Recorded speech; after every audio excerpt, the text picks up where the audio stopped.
Hi, I'm John Gluck, the author of An Exercise in Uncertainty, and this is the Tom Rowland podcast. John, how you doing, man? I'm good, thanks. How are you, Tom? I'm doing great. We were just talking beforehand about some familiar areas for both of us, Victor, Idaho, and the surrounding area. Beautiful, beautiful area. You've been fishing out there for a long time? I have been, yeah, and I write a little bit in the book about how I got started in fishing out in Jackson, and then started fishing over on the Idaho side across the pass, and I've been kind of addicted to it ever since. Yeah, well, that is my that's a place close to my heart. I used to live in Jackson on Crabtree Lane, and we fished all of those rivers over there. But we had a permit on the South Fork of the Snake River, and that was what I consider in its heyday. It was full of cutthroats, and it was amazing fishing back then. I'm sure you experienced that. The dry fly fishing that we had out there was just amazing. Still a fantastic river, just a little different today. Yeah, I'm with you across the board. Near and dear to my heart. The glory days were something really special, and still terrific. Although I must admit, I was there just about 10 days ago. Tried to time the salmon fly hatch, and I'm afraid to report that the fish maybe got the better of me this time. But it happens. Were you? I was assumed that you would be early for the salmon fly hatch if you didn't catch many fish. But were you early or late, or I was was not a on good hatch? time, which was even more frustrating. I mean, there were plenty of salmon flies. Fish just Oh, weren't eating them. They were, tucked under the undercut banks, and it was super technical, and you had to be razor tight to the bank, and maybe whip off a quick mend and like a picture perfect presentation. And we got a few nice ones, but it was maybe above my pay grade as far as my talent level as an angler goes. well, that is, of all the things in fishing, saltwater, freshwater, that salmon fly hatch. If you haven't seen that as an angler, that is like one of the what I would put on my list as one of the top things in fishing. It's just so cool. You have these giant bugs, the salmon flies. I'd put that right up there with a Palolo worm hatch, or like just one of these events that is just so special. It's hard to even describe, but that area right where you were, as you know, one of the best places for it. It's incredible. I would wait for that every year. That would kick off. It basically kicks off the season, the big salmon fly hatch. Okay, so you just wrote a new book called An Exercise in Uncertainty, and you have a very interesting story that spans far beyond angling for this audience, but brings angling into it.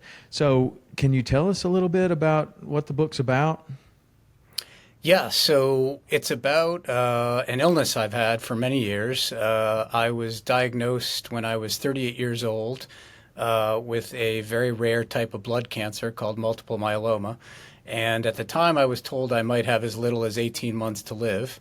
And that was going on 21 plus years ago. And only through really, incredible breakthroughs in the treatment of my illness and revolutionary, developments in cancer care in general, am I still here. And the fishing connection is a huge part of the book because, as I write about pretty extensively, fishing before I got sick was always a really important part of my life, and I really enjoyed it for all the reasons all of us enjoy it.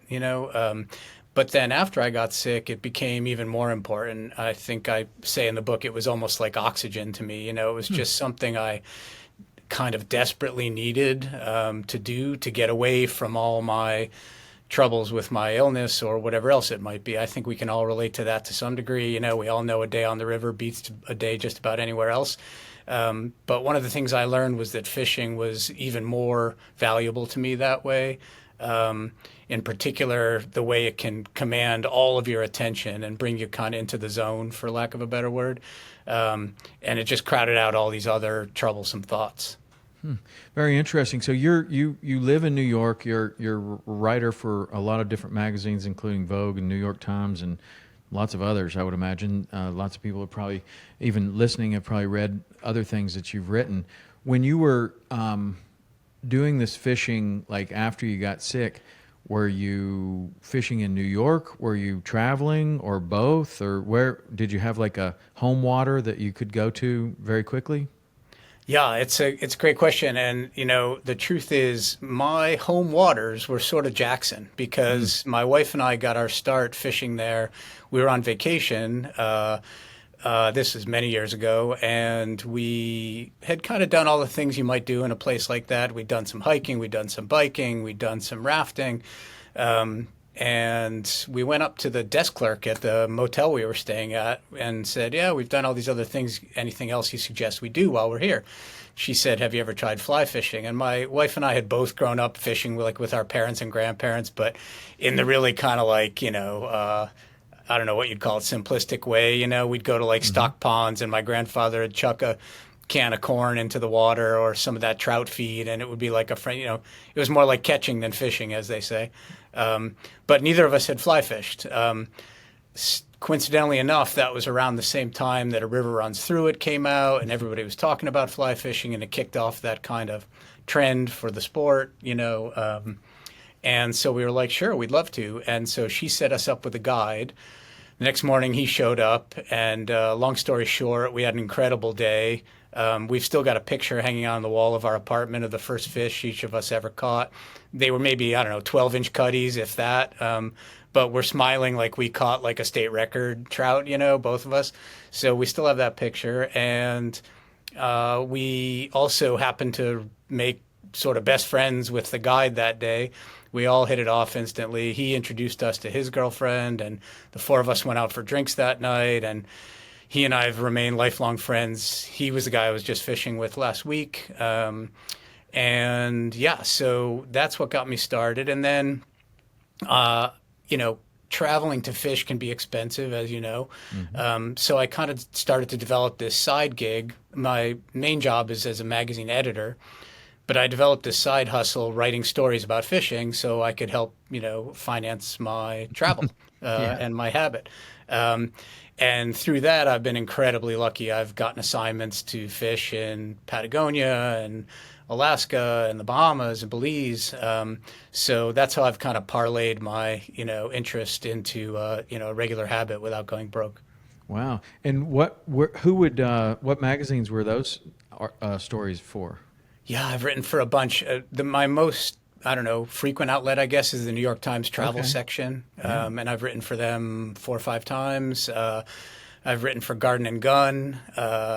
Many of your listeners are probably familiar with Garden and Gun. Fantastic magazine. Highly recommend you check it out if you haven't. And yeah, a handful of others, but those have been kind of a couple of the big ones. Wow. Very cool. Very cool. You've had a great career writing, and you've been able to bring your fishing into that. When you're not writing about fishing, what are you writing about?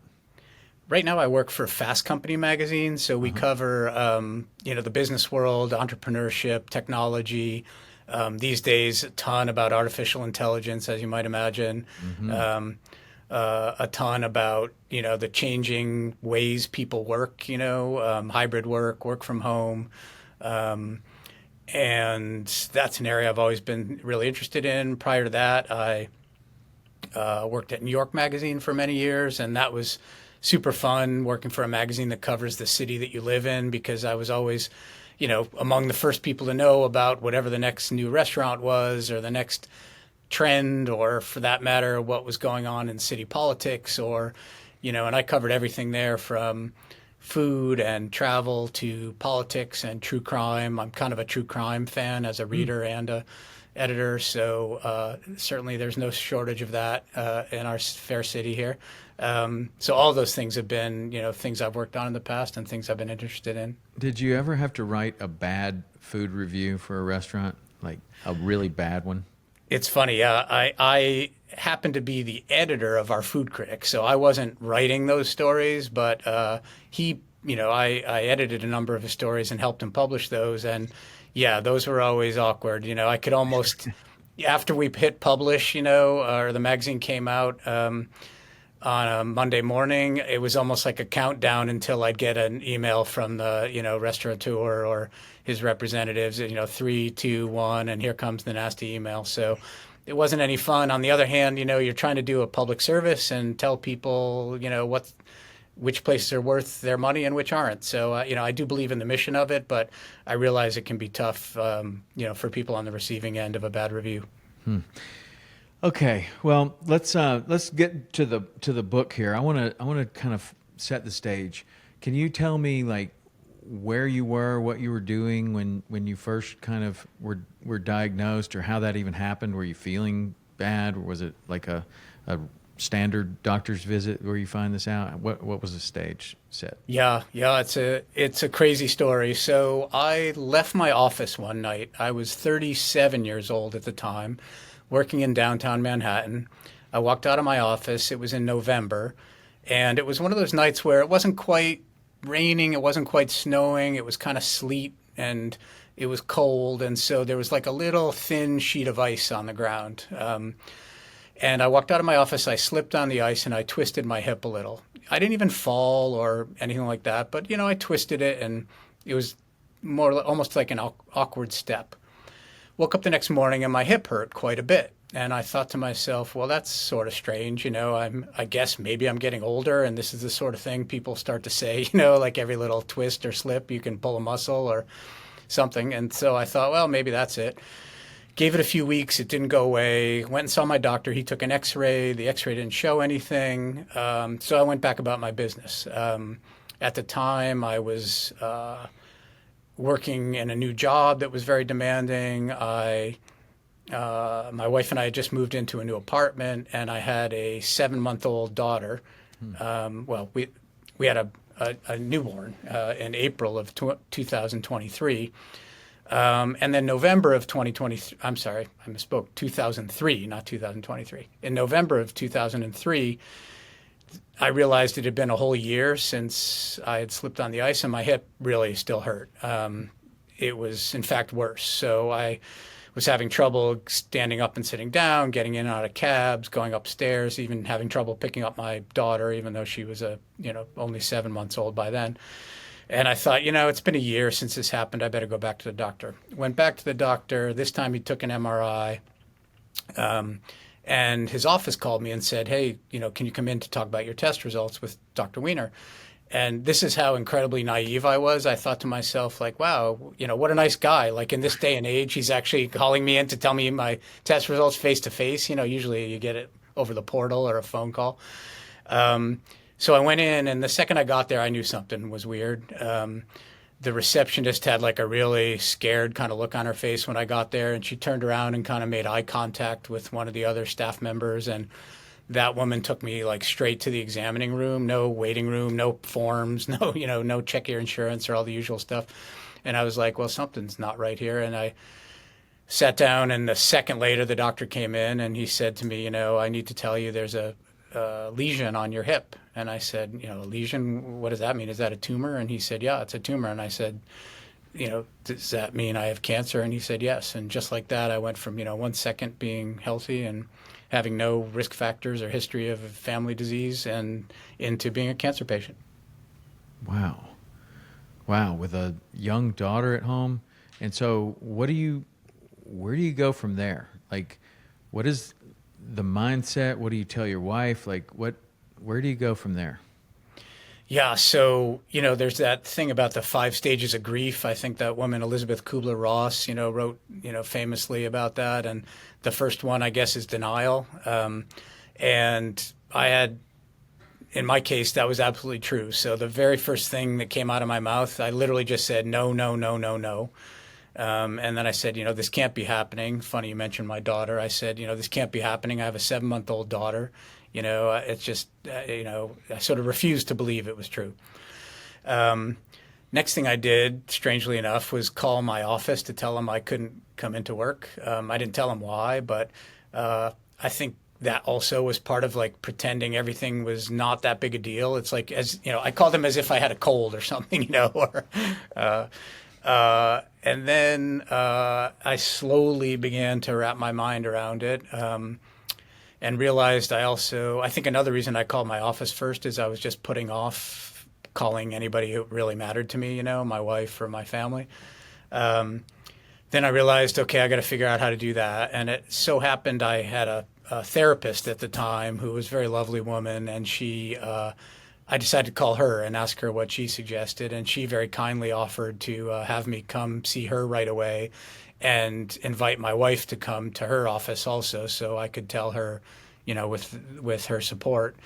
So that's how that went down. My wife was great about it. She's actually been through something like this, or she had been before. When she was a kid, she lost her dad when she was very young, 14 years old. He had a heart attack in the middle of the night. So she was actually really steady about it, and really, a calming influence right out of the chute that day. And yeah, that was the beginning of, what we at the time had no idea, how long of a journey it would be. And now, happy to say, has been 20 plus years of going in and out of remission, and had a lot of treatments. None of it's been all that fun, but here I am. I'm well. I'm relatively healthy, and hopefully it'll stay that way. So when you go to this first doctor and he tells you you have this lesion on your hip, and he says you ask if it's cancer, he says yes. Is he the type of doctor that tells you, like, this is the type of cancer it is, and this is the treatment, and this is, or there isn't a treatment at this point, like, or were you referred to another doctor, or how does that happen? Yeah, great question. I was, again, so naive about all this. I sort of wanted all the answers right at that moment. And one of the things the book title refers to, the idea of an exercise in uncertainty, is that I learned pretty quickly that there's very few solid answers with a disease as complex as the one I have. So, in fact, it took months before I had a firm diagnosis. I was referred to. The initial MRI report said that the radiologist thought I had a type of bone cancer. So I was initially referred to a bone cancer specialist. He did a whole bunch more tests. That took weeks, not just to line up the tests, get them scheduled, and to do them, because it was many different types of tests, but also to get the insurance approvals. We all know what a hassle that can be, and how difficult that, how much that can slow things down. So it wound up taking months before I had a firm diagnosis. And that's when they realized I had a type of bone marrow cancer, not a type of bone cancer. There's a whole different medical specialty for that. So then I had to go see that doctor. And once I finally saw that doctor, he had me do a bunch more tests, to sort of zero in on exactly what stage of illness I had. There are even subtypes of the subtype of illness I have, so he needed to know which of those it was. Once we got that all sorted out, that's when we were able to start talking about what I really had, what the treatment options were, and what my prognosis might be. So at that point, like, you kind of are trying to figure out what exactly this is. So you don't really know, and there's a pretty long period there of not knowing. I mean, how do you deal with that? Yeah, so one of the things I did for the book that turned out to be super interesting is I did a bunch of research on how people cope with not knowing. And I found this one woman. Her name's Kate Sweeney. She's a professor at the University of California, Riverside. She's a sociology professor. And she's kind of made it her life's work to study this very subject. And she had some fascinating research she told me about. They did a study once where they put people into two groups and told them that one group was going to receive a small electrical shock and the other group would not. But they weren't told how long they would have to wait to know. And the incredible thing about it was, like, a huge portion of people, I don't remember the exact percentage, at one point, pretty early on, pretty quickly in the experiment, said, you know what, just give me the shock. I'd rather have the shock than sit here and have to wait and not know. Which is really incredible, right? It's like people would rather have the negative outcome than just, be forced to wait to find out. And then I was talking to this woman, Kate Sweeney, about, so what can people do, given that that's how bad we are as human beings at coping with uncertainty. And she said, she had a lot of familiar advice, good to distract yourself, even with simple distractions. Better to distract yourself with something that really gets you into the zone, like I was saying before. And, that could be baking, it could be knitting, it could be yoga. For me, it's fly fishing, you know. Right. So I was lucky I had something like that. She also told me, you know, that. So I said to her, "Well, how do you cope with uncertainty? You're the expert." And she laughed and she said, "You know, people ask me that all the time." And she said, "The honest answer is not very well." You know, she said it's just really difficult for people to do, even with some of these techniques. And I said, "Well, that's kind of depressing." And she said, well, she said, "The way I like to look at it is I think it's helpful for people to know how hard it is because then they don't think it's them, you know, that they're the only ones who aren't good at it. And just knowing that everybody struggles with it, I think can be a relief to people. You know, that was her point, and I agree with that. So the first kind of thing that I keep thinking about as you're telling this story is like you're told. I mean, is it correct that you were told that you had somewhere between 18 months and 3 years? Is that the right That's right. diagnosis? So once you finally get to the right doctors, they diagnose the disease the right way, they give you between 18 months and 3 years. And so it would seem like many different people would take that news in many different ways. Some people would have a very negative mindset about it. It's over. You know, another person might have, I'm gonna do everything I can to fight it. Like where were you in that moment when you find that that's what they're saying you have 18 months to 3 years? How do you kind of deal with that? Yeah, so I was, I think from the get-go pretty determined to do everything I could to fight it. I had lots to live for. I had a good job. I enjoy my career. I have a beautiful wife. I had a brand new baby girl, most importantly. I have family and friends and, fishing. There were lots of stuff I wanted to do. I wasn't anywhere close to ready to quit, or give up. That said, there's this thing a lot of times people say, well, you get sick, it helps to have an optimistic attitude. Like, I agree that it helps to have an optimistic attitude. It beats the alternative, why be miserable, even in the face of something really tough? Like, let's try and figure this out. Let's try and see what our options are and do everything we can to hopefully have the best outcome possible. I do want to say, though, that sometimes when I hear that about, people having a positive attitude, like, I don't think it's fair to put that on people. Like, your health is going to, your outcome is going to be determined by your attitude. Unfortunately, it's more complicated than that. And, you don't want to put any extra burden on somebody who's already going through something pretty challenging. So for me, it was about, I'm a journalist. So for me, it's about like gathering information. And I kind of went into hyperdrive that way and tried to find the best possible doctors I could, tried to learn everything I could about my illness. And luckily, one of the things I started to realize pretty quickly is that there weren't a lot of great treatments for what I had at that very moment. But one, my disease was caught pretty early, which was lucky. And two, there were a lot of new treatments in the pipeline. And one of my doctors said that to me pretty early on that, like, he said, listen, it's really unfortunate, obviously, that you have this illness. He said, but in a way, it's fortunate that you have it when you have it because we have a lot of exciting things coming down the pipe.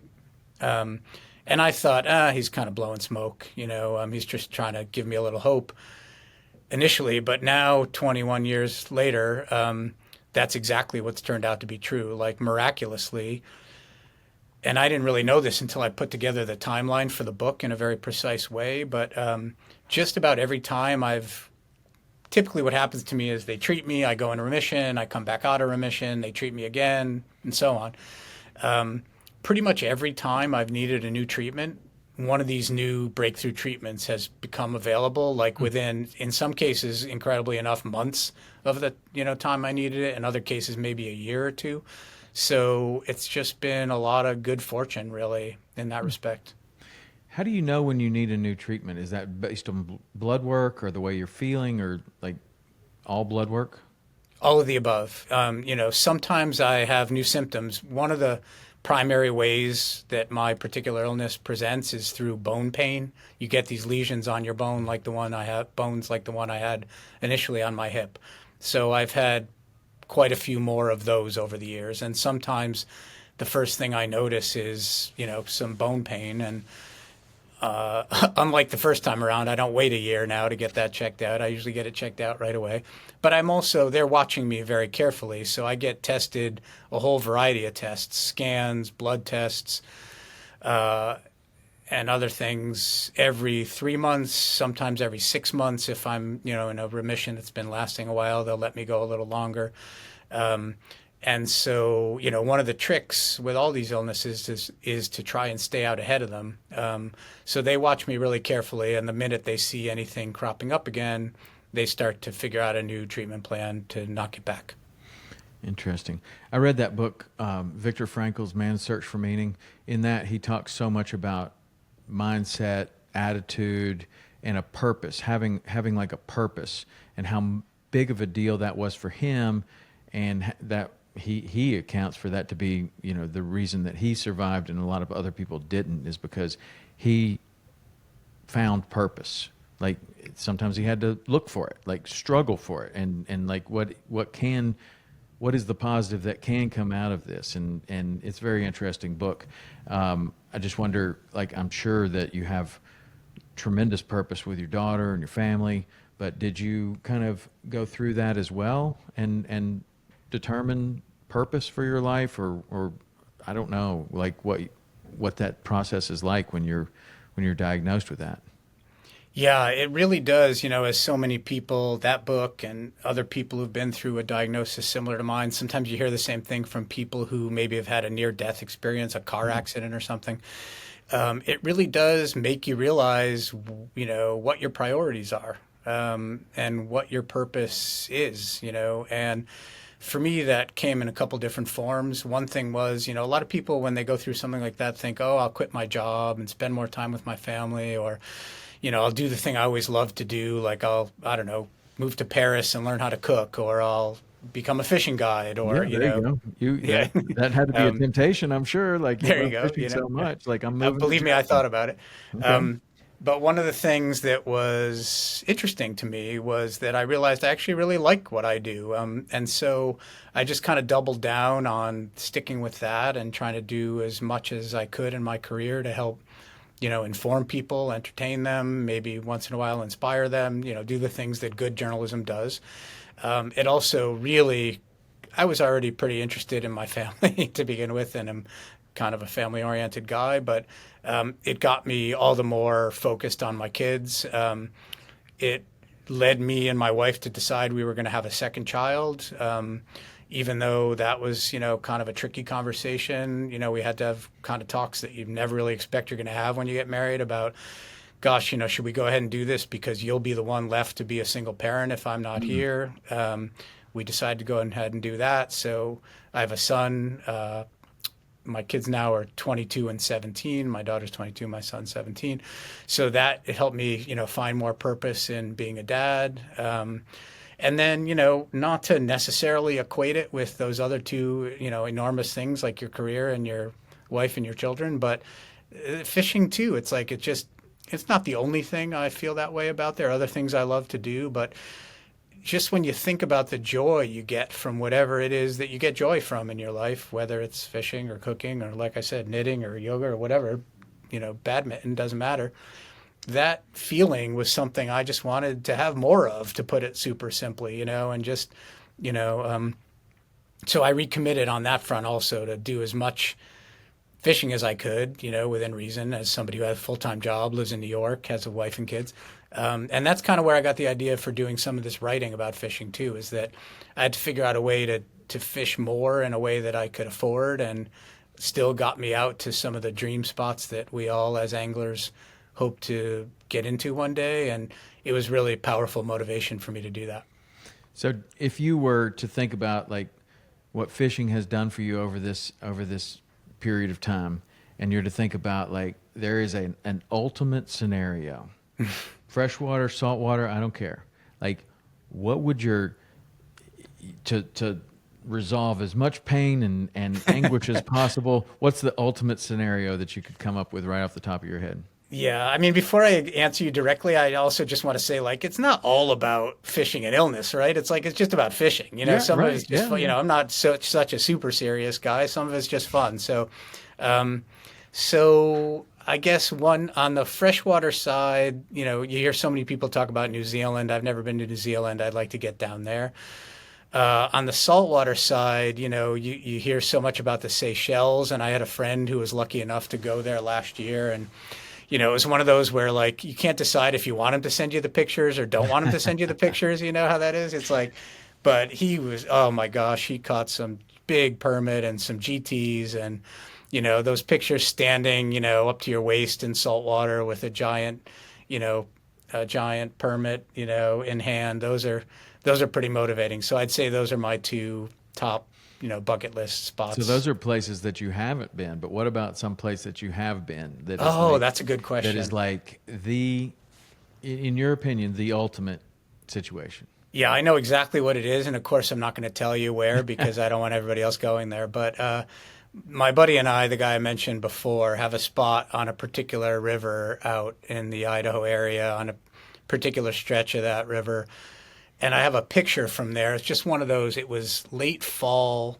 and we happened to take out near a like kind of a rundown barn, and it was just a stupid iPhone picture. Like as we were taking out and my buddy was trailering the boat, I just saw this little like kind of image of the barn with that late fall, late in the day, low angle sun kind of lighting it up just right, and it had some beautiful wildflowers around it, and I took a picture of that barn. That's probably the best picture I've ever taken. I'm not a good photographer, just to be clear. Um, and that spot at that moment and that time of year, and we had just caught a big brown trout, like maybe a 22-inch brown trout that we saw feeding, and kind of waited him out, watched him what he was up to. We had to retie once or twice. We floated something over him pretty good that he wouldn't eat, and we finally got him to eat. So that was super cool. Like that moment, catching that fish in that exact setting. If I could recreate that somehow, I'd do that any day. Man, those are. I mean, that's really what fishing, and in a lot of ways, sometimes fly fishing can be the most like it can put that image in your mind in an indelible way. Like I know exactly what you're talking about. Like I can think about other things, like a tarpon morning out on the flats where you go out there in the dark and you're waiting for that first tarpon to roll, and it is absolutely like glass, and you're waiting, and there's this anticipation of like, man, did I pick the wrong spot? Like, I don't know. I mean, probably if we had gone to the other spot, it would have been happening. We'll just give it 5 more minutes here, and then finally just bloom. Yeah. And you just hear this from a distance, and sometimes you don't even see it; you just hear it. And then it's like, okay, well, there's at least one here, and then it's like, and another, and another, and another, and then that sun's starting to creep, and it's like that dusty, gray light before the dawn. Like the sun's not even up, but you can just make out a few things. That, to me, that's what you're talking about. By the way, Yeah. I just came back from the Seychelles. Pretty Oh, awesome. nice. Pretty awesome. Pretty I awesome bet. trip. Yeah. Yeah. It was awesome. No, those moments are great. They take your breath away, and like you say, they're indelible. You just never forget them. So 21 years after you're diagnosed with 18 months to live, you're still here. You've had plenty of fishing opportunities. You had plenty of parenting opportunities. What would you attribute? I mean, you mentioned that there was a lot of great luck, I guess, and timing in the amount of time when the treatment came out, and when you were having a problem that treatment could solve. Is there anything that you can kind of put your finger on that helped as much as anything to make it 21 years? Yeah, I mean, I'll say maybe one thing on the practical side and one thing on the, I don't know what you'd call it, maybe spiritual side, or psychological side. On the practical side, it's just for me been about, being smart about my health. What I mean by that is like, I take better care of myself. I try and eat right. I try and exercise. I don't smoke. I try not to drink too much. I go and see I listen to my doctor's advice. I go to the appointments I'm supposed to go to. I get the screening tests done when I'm supposed to get them done, even though that's never any fun. Just so, like I said before, I can stay out ahead of this. So all those things are kind of common sense. At the same time, I like to tell people, what's the point of being alive if you're not going to live a little? So I'm not somebody who has become, super strict about all that stuff. I still skip going to the gym some days, and I still go out and get like a bacon cheeseburger and maybe have, one too many adult beverages. But I try and be reasonably smart about it. On the spiritual side, I'm not a religious person, but something that happened to me the very first day that I was diagnosed, I've really has stuck with me forever, which is that night after I was calmed down a little bit and was able to start to think a little more clearly. I remember thinking this sort of weird thought about, like, you know, there's like a death force. That was the weird term that kind of came to my mind. And that force is kind of closer to me than it's ever been before, right? It's trying to do its thing on me. And we all face that eventually, but you don't expect to face it when you're 38 years old and otherwise healthy. But just a second later, I had this other thought of like, but there's also a life force that we're programmed to survive. You know, we have this animal instinct to survive. And at that moment, I was thinking to myself, you know, there's this death force and there's this life force, but I really need to believe in the life force that like somehow there's as good a chance as I can beat this as there is that I won't. And that attitude, I think, has served me pretty well. Just keeping optimistic, keeping hopeful, believing that, you know, as humans, we're maybe more powerful and stronger than we think we are, that we can handle more than maybe we think we can handle. And those are some of the lessons I've definitely learned over the last, 20 plus years. What about the remission and kind of relapse? Like, are you finding times where you feel like you're over this or not? Like, or have the doctors told you, yeah, you're probably gonna, have a relapse and you're gonna, or did they kind of explain that that's probably the most likely progression here, or was there an opportunity maybe to be clear? Yeah, with what I have is incurable. So there is no known cure. It's not to say that, that one person in every 100,000 somehow gets through it without, a recurrence once they've been treated, but that's extraordinarily rare. So I've known that, chances are 99.9 that this is just going to keep coming back. I've known that from the start. And that, in fact, is what's happened. I've been very lucky at some of my remissions have been unusually long. I had one remission as long as 7 years. That was kind of incredible. Others have been very short. I get treated, I'm in remission, and then maybe 4 months later, when I'm tested again, it's back. And that's, again, coming back to the idea of uncertainty that's in the title. That's one of the things I've just had to learn to surf that wave, of never knowing really when it's going to come back. And just that's where some of that thought of a life force or hopefulness comes in, is like every time I start to go down the dark road of like, oh gosh, maybe I had a little pain in my hip today. Is it coming back? Or I've got to get tested again next week. It's time for my checkup. Is it going to be back then? Instead of kind of panicking and going down that whole spiral of worry, I've gotten pretty decent at like, you know what? Just whatever happens is going to happen, and I'm going to deal with it. And I'm lucky to have really great doctors. I'm really lucky to have good health insurance. I'd be broke 50 times over if it weren't for that. Lots of people are, I'm incredibly lucky to have family and friends and good support system. So every time I start to turn right down the road of, darkness and despair, I try and steer myself back to the left down the road of like, whatever happens, I can handle it. And believe me, there are times I'm better at that than others. But, when I'm able to do that, it makes it a little bit easier to cope with the fact that, like I say, I have known from the start that this is almost certainly never going to go away.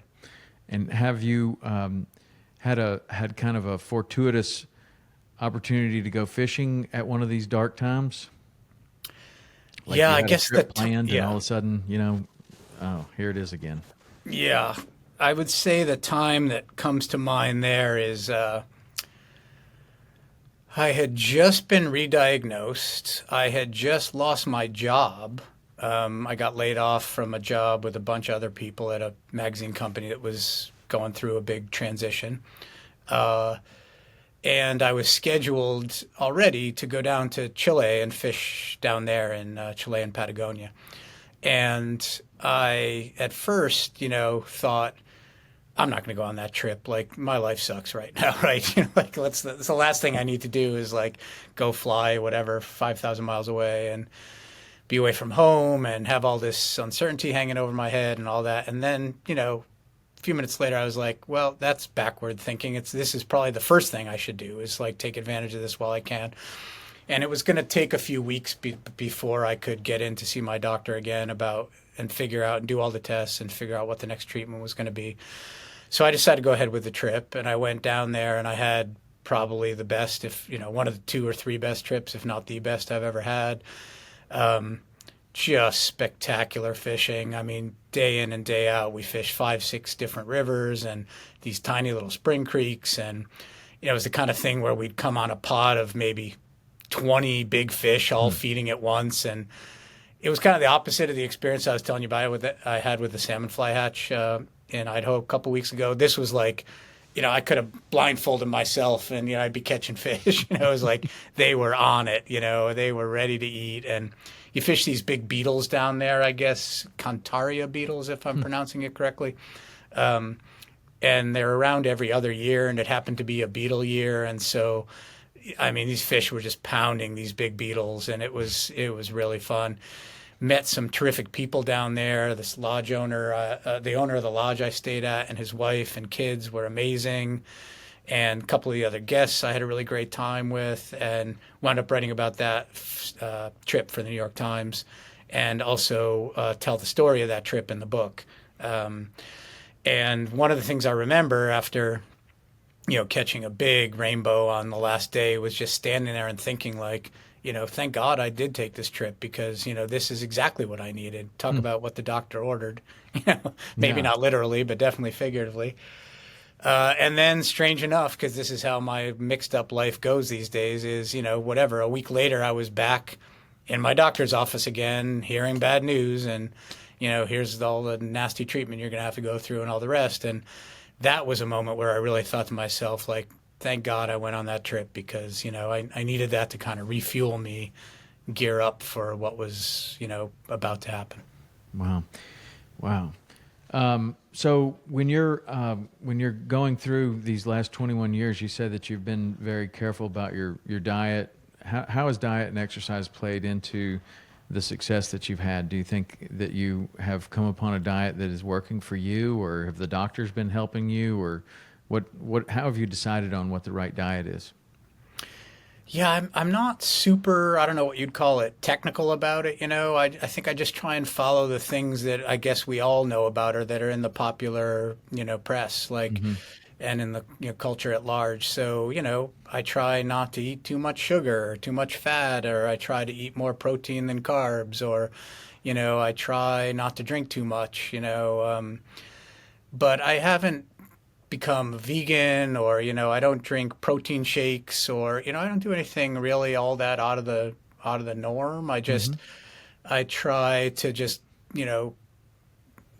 live within the basic guidelines of healthy eating. What about exercise?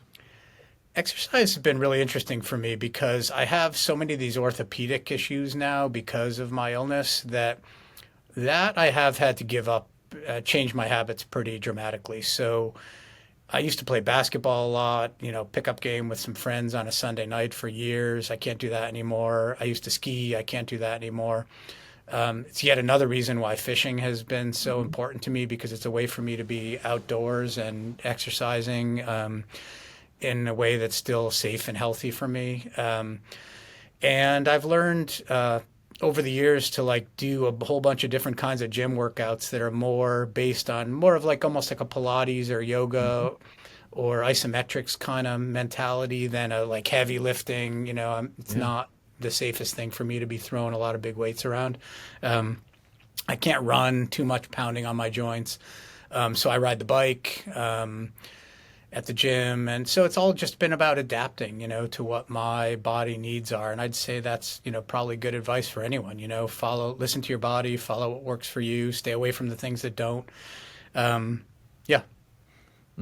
Speaking of advice, you're a perfect person to ask what your advice would be for somebody that was recently diagnosed with cancer. Like you were diagnosed with one that they said is incurable right away. Many people are diagnosed with very treatable cancers, but along the whole spectrum of cancer, when someone hears that word, what's your advice for anyone kind of going through that?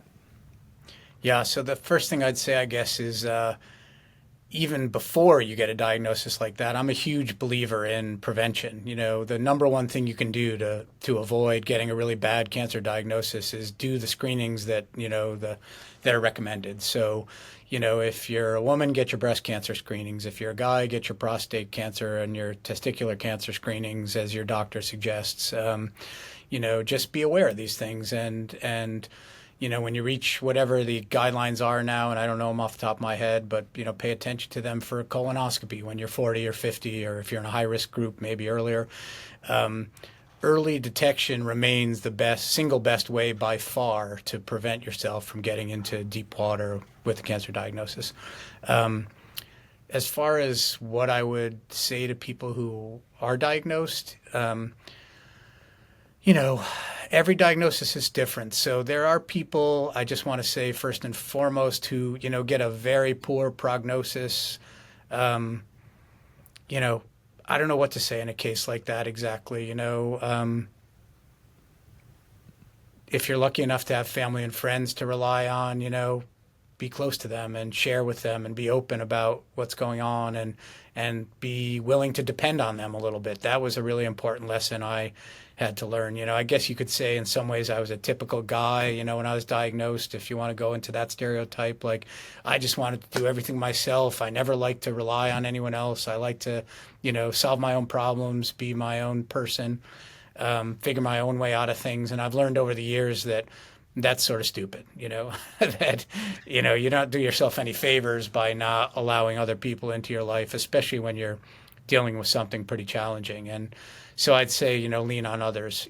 For other folks, who do have more hope and maybe a better prognosis, I'd say, don't necessarily expect the worst. Maybe allow yourself to expect the best. When I was first diagnosed, I never thought I'd make it this long, and here I am.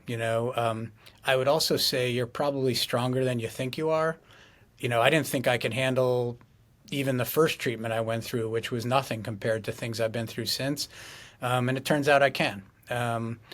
So, I guess what that all boils down to is, things might turn out better than you think, depending on the case. And you can probably handle more than you think.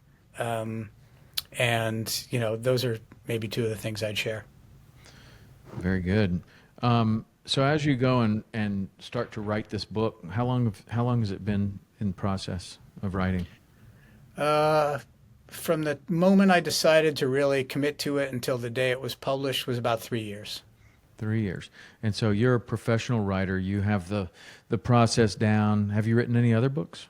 No, this is my first book. Yeah. So this is your first book. And how is writing the book different than like the way that you make a living writing articles? Yeah, another great question. I mean, my wife is also a magazine editor, and when I started with the book project, we were talking about it. It was going to be interesting to see what the differences were between, writing for a, just a periodical of whatever sort, newspaper, magazine, versus writing a book. And I'd say maybe the biggest difference is a book has to have multiple dimensions. A story maybe 1,000 words, 5,000 words, that you can read in 5 minutes, 10 minutes, 15 minutes. It can not only can just have maybe one angle to it, but it can't really have more because you don't get to go deep enough on more than one idea at that length. A book is just the opposite. Like, not only can it have more dimensions, but it should, because you're going to get bored if all you're reading about is the same thing for 300, 400 pages. So that's one of the ways fishing came into this book, is I realized one of the things I could do is tell a bunch of fishing stories along the way, and that would give it one added dimension. Another thing I realized I could do was do some of this research, like the research I talked about on coping with uncertainty, that's relevant to anybody, whether you're sick or not, because we all have problems and we all face uncertainty and anxiety, whether it's got to do with a medical issue or your job or your wife or your husband or your kids or whatever's happening in your life. So I realized that could be an interesting thing to go into, and I wrote quite a bit about that in the book. And then I realized that, the science of my treatments was really interesting, because it has been all this breakthrough, cutting edge, almost futuristic medicine that I've had. So I wrote a lot about that also as a kind of third dimension, going back to all the history of cancer and all the different treatments that have been developed over the years, and getting from that very broad point into the really specifics of the treatments for my illness and how they were all developed, and the backstory to some of those treatments is really fascinating in its own right. So multiple layers. And then the other thing I'd say about a book is, when you're writing a book, you need to think, and this is something my book editor kind of shared with me that I thought was a great note. You want to imagine like somebody reading it 25 years from now and having it still be relevant. So you want to write it in a way that's got, I don't know, depth and longevity to it. It isn't just trying to talk about something that people are going to be interested in for the next day or month. So that was the second big difference. It's interesting, because one of the questions I wanted to ask is that if you and your wife are both writers and editors, how did you know that you needed a book editor? Yeah. Did you ever think that you could just do that yourself, or like, are you wise enough in a professional enough to know that that's a specialty that you need in a book? Yeah, I think mostly the latter, although it definitely gave me an edge. I think that I was a professional writer to begin with. And even though there are differences between writing for magazines and newspapers versus writing a book, there are also a lot of similarities. So I like to think, I hope anyway, I've never asked him directly, but that my editor thinks I was relatively easy to work with because of that. I think I turned in a pretty good first draft, and I was pretty open to listening to his notes. My friends were joking with me, it's like, if I wasn't willing to listen to my editor's notes, I'd be kind of the biggest jerk in the world, because I spent my whole life telling other people what to do with their stories. So once the tables were turned, I think it would have been pretty bad karma for me to be difficult. So I tried to be as easy as I could be. And I was lucky I worked with a great editor who, he didn't really kind of micromanage what I was doing, and hopefully I didn't need too much of that. But he gave me a couple of really great broad strokes notes about some of these things I was just talking about how to make something more of a book than a magazine story, that were really valuable. And I don't think my wife or I or any other magazine editors necessarily would have had that perspective. He was really skilled in that respect and super helpful. So when he reads the first draft, does he come back to you and say, more fishing or less fishing? More fishing. Yeah, he was committed to the fishing from the start. I'm not joking either. He really understood from the start that one of the things that made this distinctive and gave it, like I say, another dimension, and also just gave it a way to break up some of the seriousness and heaviness of a book that is about some things that are serious and heavy, but some things that are just fun. And so I think from the start, he was really committed to, if anything, I was a little gun shy about how much fishing I should include, but he always, steered me toward more rather than less. Well, I haven't read the book, but I want to read the book because I'm fascinated with stories that involve mindset. And you had mentioned that, that was a part of it. And you also kind of got lucky with some timing of some of the treatments and other things. But I find it very interesting that you can be given, an 18-month death sentence basically, and you can turn that around, and here you are 21 years later with incredible stories to tell, an incredible family. You've had an incredible life. You're going to continue to have an incredible life, and there has to be a mindset element to that. My favorite T-shirt says "Mindset is everything." I wear it all the time, and that can be applied in from my experience in every area of my life. Like the way that you think about something really does have a big impact. Maybe not the entire impact, but it has a very big, large impact on the outcome of Yep. whatever that is. And I'm fascinated with those stories, and I read those stories in every area. And I'm really interested in reading your book. I want to read it. But as we talk about that, and you kind of reflect on that, you're nodding your head yes. Like what comes to mind when you just kind of think about the mindset that you've had in the last 21 years? It could be a negative mindset, positive mindset. What are the lessons, the take home that we can associate mindset with your success? Yeah, there's that thing people say, you can't control what happens to you, but you can control how you react to it. And I've really tried to make that, my mantra. And again, I don't want to pretend that it's easy or that I don't have, rough days where I have a lousy mindset. Of course I do. I'm human. We all are. But all in all, I've tried to, take I hesitate to give cancer credit for anything good, but one of the things it does do is it does make you appreciate your life, and call attention to the fact that mindset is everything, like you're saying. And so, little things don't bother me as much anymore. It's like if I have problems at work, one of my colleagues at a previous job used to tease me and call me Mr. Reasonable because, nothing really threw me. Because it's like once you've been through something like I've been through, missing a deadline or some reporter calling you to say that they can't get the story or whatever. I'm not saying those are good things. I don't want them to happen, but they don't put me into a spin, with the way they might put somebody else. And, sometimes I like to joke, like I say, traffic doesn't bother me anymore. But hey, I live in New York City. Traffic still bothers me. Traffic's a terrible thing here.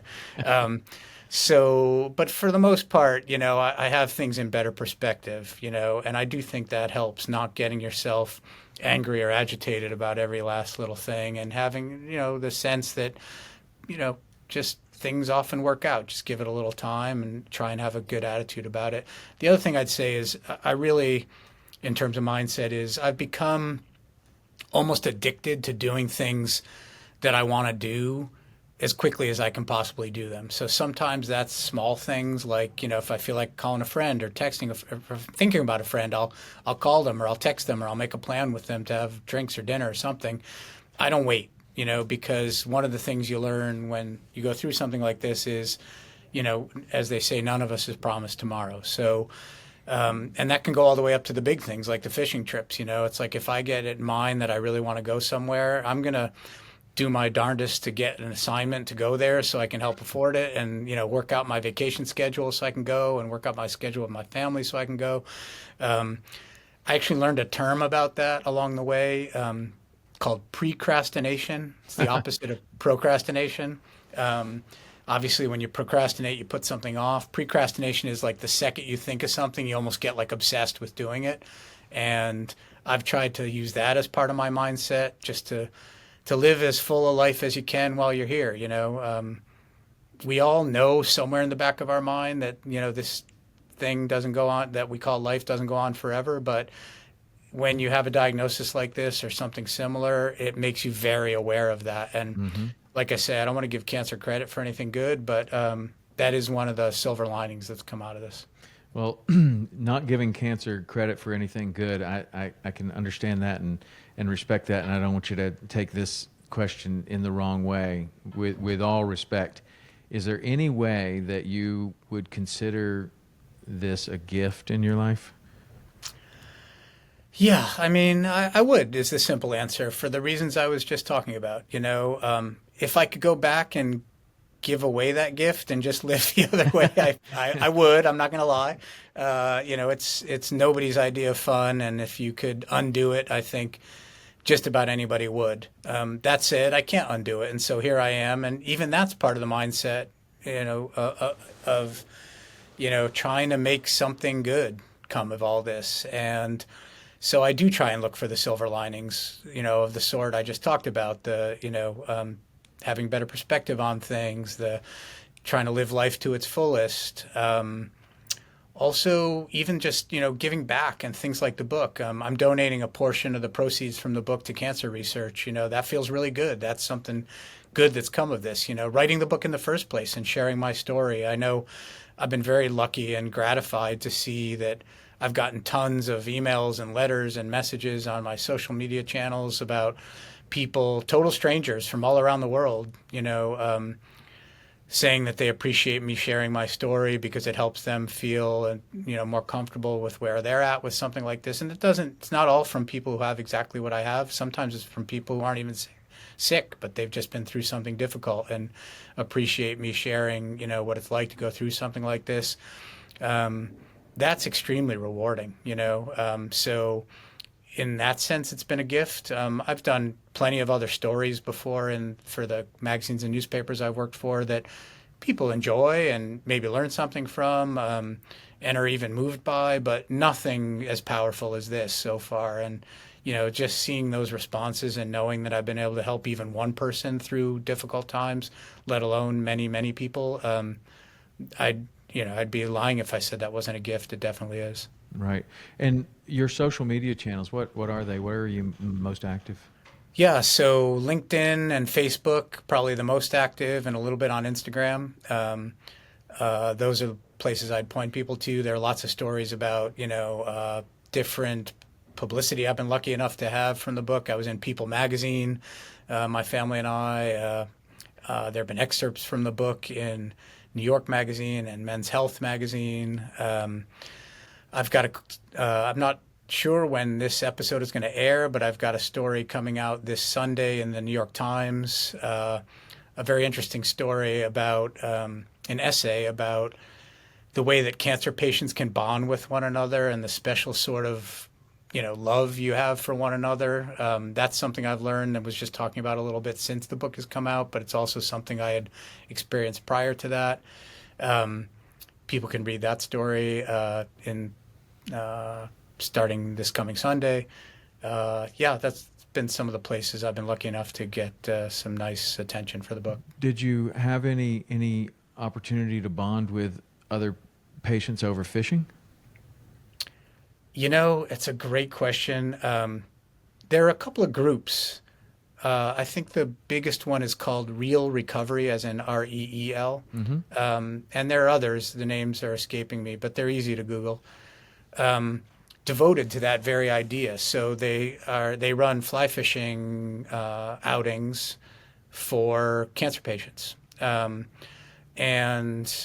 I can't. People have asked me, why haven't you done that? Seems like a no-brainer. I don't have a good explanation for it. I don't know if it's just like I feel like it would be a little too much for me to be in such a heavy, intense environment, for Mm-hmm. multiple days. I don't know if it's just been I haven't made it a priority. I'm not sure what the answer is, but I haven't exactly done that, even though you would think I would have or should have. But maybe this will remind me to do it. Yeah. Well, it's interesting. You've gotten something out of fishing with your friend that you fished with since your first trip, and maybe it's just a personal thing. Like you've gotten that out of fly fishing specifically. I don't know. I could see how you could be like, that's served me well. I'm good. Like that. You just made me think of something I've never thought of before, which is, I think you pointed me right to this, I don't know, realization. Just as I was saying at the beginning of our talk, fishing has always been this place for me to escape from my illness, right?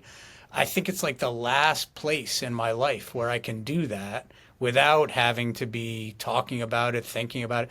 And so I think I probably haven't done that kind of thing so that I can preserve that, the sanctity of that, or, the purity of that.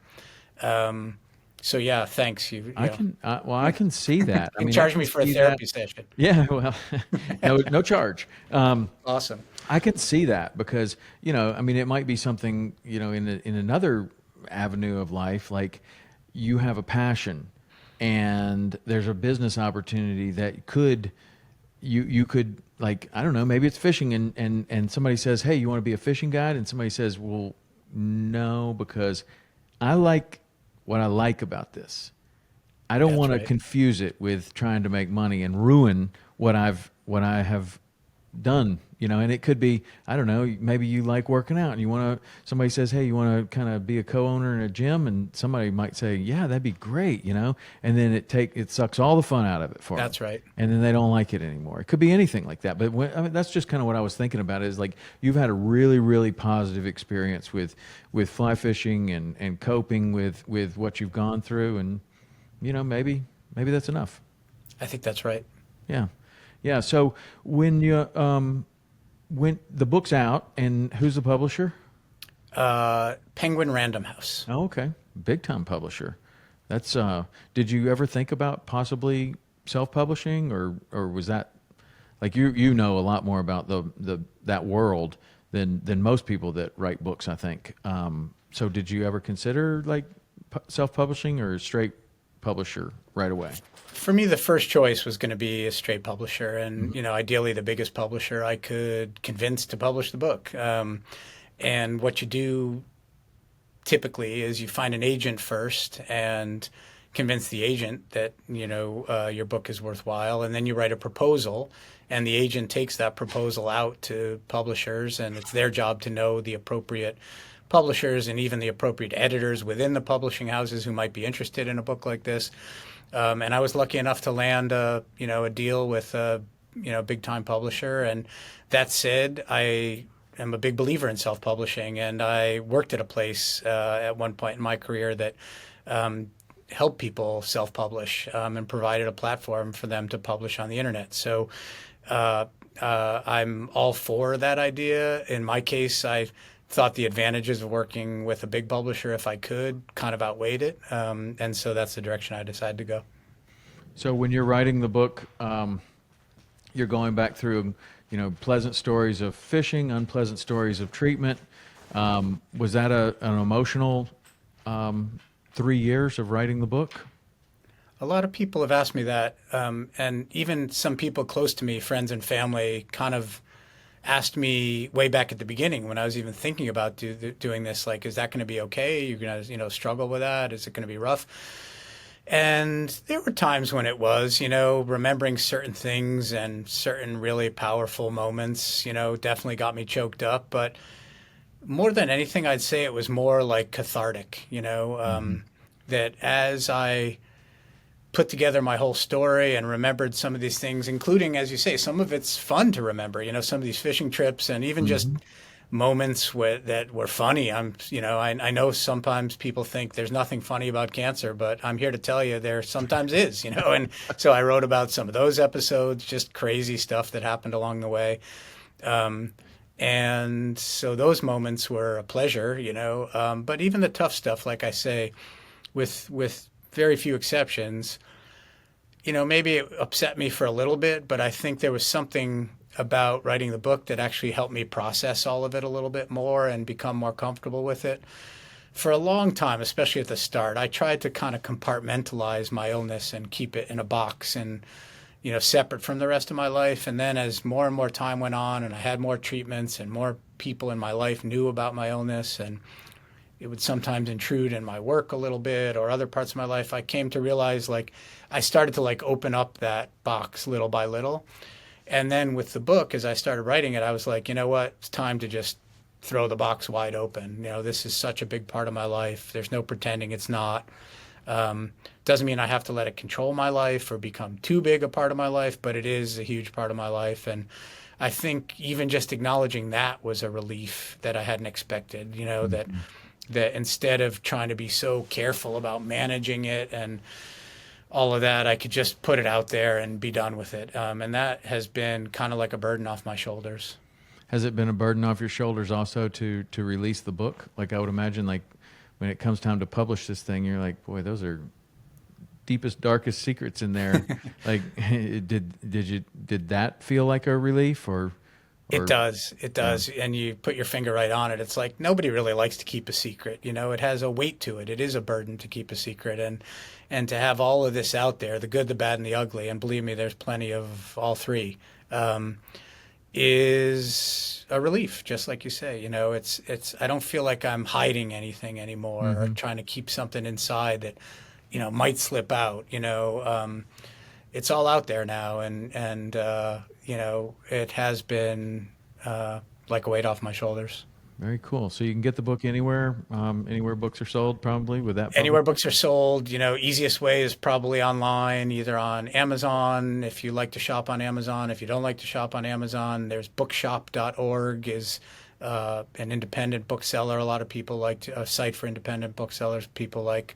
And really anywhere else that you buy books, either in your local bookstore or Barnes and Noble, should be available any place. Not every single brick and mortar store might have it in stock, but they'll certainly be happy to order it for you if you like to shop through that venue. Should be able to get it one way or another. Okay, well, we'll put it in the book club. We have a book club on the website, TomRowlandPodcast.com. We can put that on there through Amazon, and that's an additional place that you can get the book if you want to. I'm definitely going to read it. I'm very interested in it. I haven't read it yet, but I'm going to. So I really appreciate you coming on. I learned a ton. If we were to close this, you're a writer. This is going to be a big ask, but you're up to the task, I think. If you were to summarize all this in one sentence, how would you do it?